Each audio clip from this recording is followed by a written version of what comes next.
Facebook Live. How are we on this lovely Wednesday evening? Hope you're all doing well. We are ready to rock and roll for another weekly episode of Tender Talk. As usual, we'll let people get on board, let everyone find us. Takes a few minutes, a few notifications to get out there. So we'll let the conversation, let the crowd, let the people build, and then we'll get into it. Just going to get a few shares going in here now, and then we'll wait for everyone to come on board.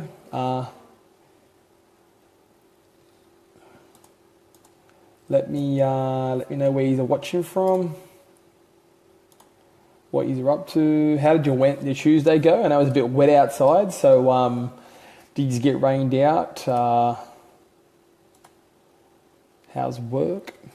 So, as you can see from tonight's description, and what I want to talk about tonight is budgeting with a contingency. Now, if you don't know what a contingency is, I will get there in a second, and we will. I'll first start off with the definition of a contingency, and then we will. And then we will get into talking about budgeting for your new home with a contingency in mind. Now, as we start building the audience, people start coming on, guys. Let me know where you're watching from. We'll just try and get a few more shares going in here. Wait for a few more people to start joining. Then we'll dive right into it. If you are on now, guys, in the comments below, let me know where exactly you're watching from. Let me know your name. I'd love to know, is this the first time joining us for Tender Talk Live? I'd really be interested to know, is it your first time? So please feel free to jump in the comments, say hello, get this light out of the way here. A few more minutes and we will start into this right now.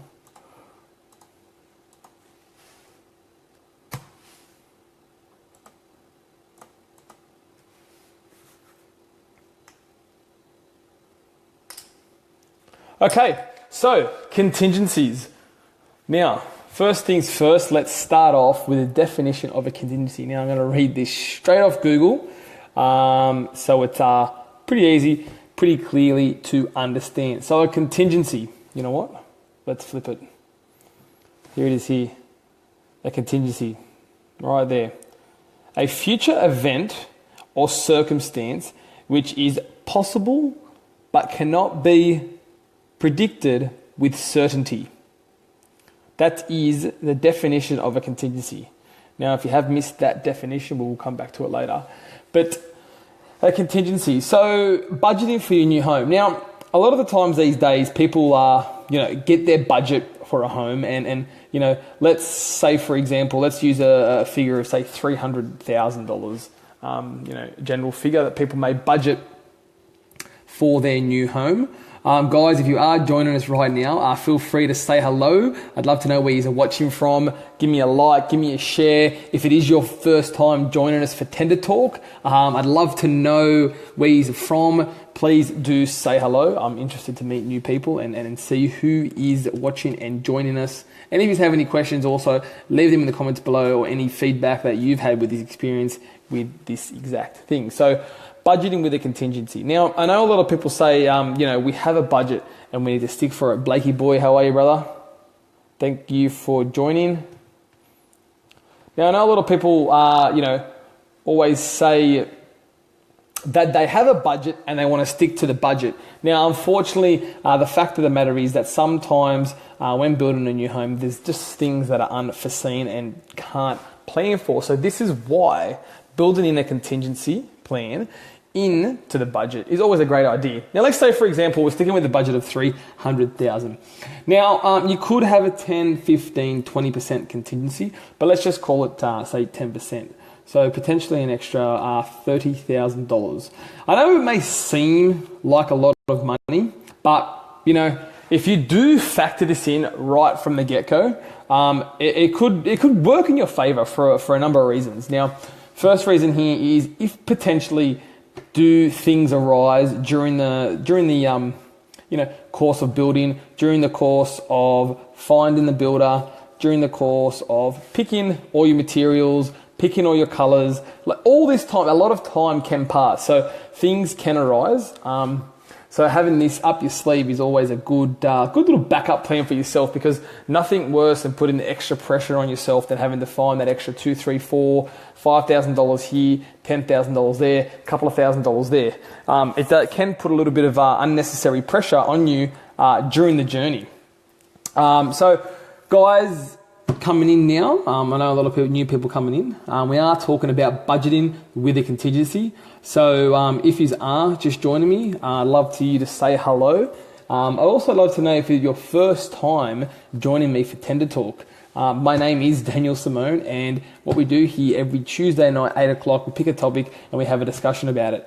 I am open for questions. If people have anything they would like to ask, it doesn't have to be on this topic in particular. Anything general, home building, anything in the industry you think is related, I'll do my best to give you an answer. If I can't, then I'll also try and find the information for you. So back to building contingency into your budget. Let's just recap for a minute here exactly what a contingency is. Now, I've gone just straight to Google for the definition. Now you can see here, a future event or circumstance which is possible but cannot be predicted without certainty. So this is why we have a contingency. Now, just for the new guys that were coming in, we're talking about a contingency here when you're budgeting for your new home. Now, we picked a rough figure of about $300,000 that people may use as a rough budget. And we're talking about adding maybe a 10% contingency, so potentially $30,000.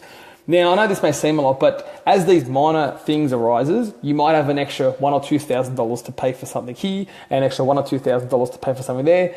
This backup plan will cause a lot less pressure and stress later on down the track.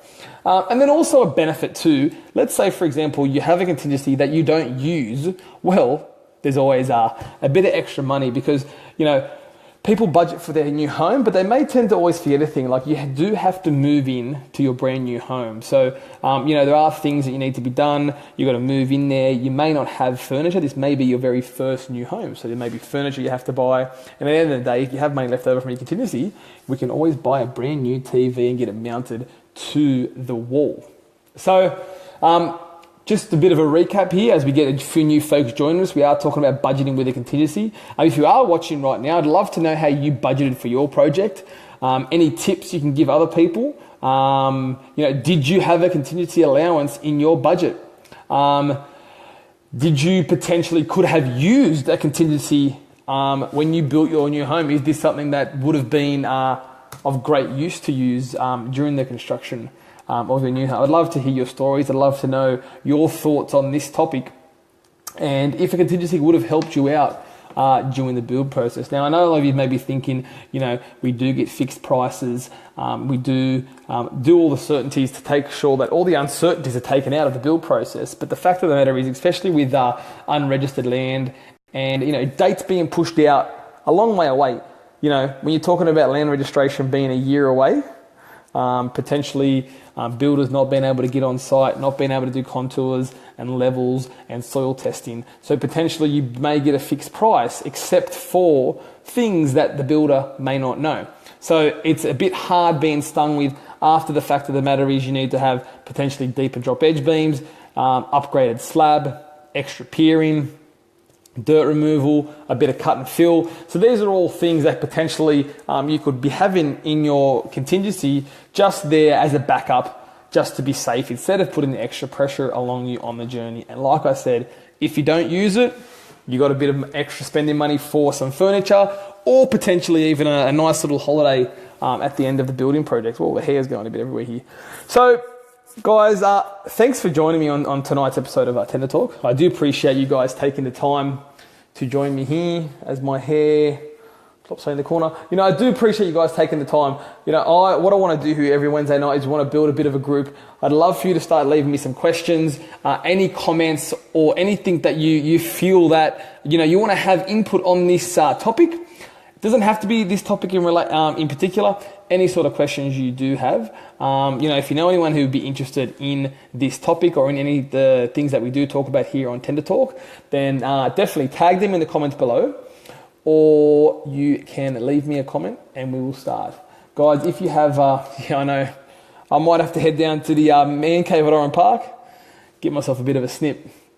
It's been a bit flat out lately, so I am definitely on the agenda to go get myself a haircut, definitely, Blake. So if you know anyone who's interested, definitely leave them. Guys, if you do miss out on Tender Talks or any other content, you can head over to YouTube. Here we go. Let me just flip this camera. As usual, as you can see here, all the Simone TV episodes, Tender Talks and side visits go straight up onto YouTube. So you can see the Simone TV from yesterday, how to save money on a custom design. Tender Talk from last week is now up. Site visit, floor joist, Tender Talk, shingle roof, bulkheads, scaffolding, staircase, Tender Talk. Guys, a lot of stuff on YouTube, right? Head over there, search Simone Media. Any topics that you are interested in that you want to know about, also send me a DM, leave me a comment. I may have covered it before and I can share the link with you.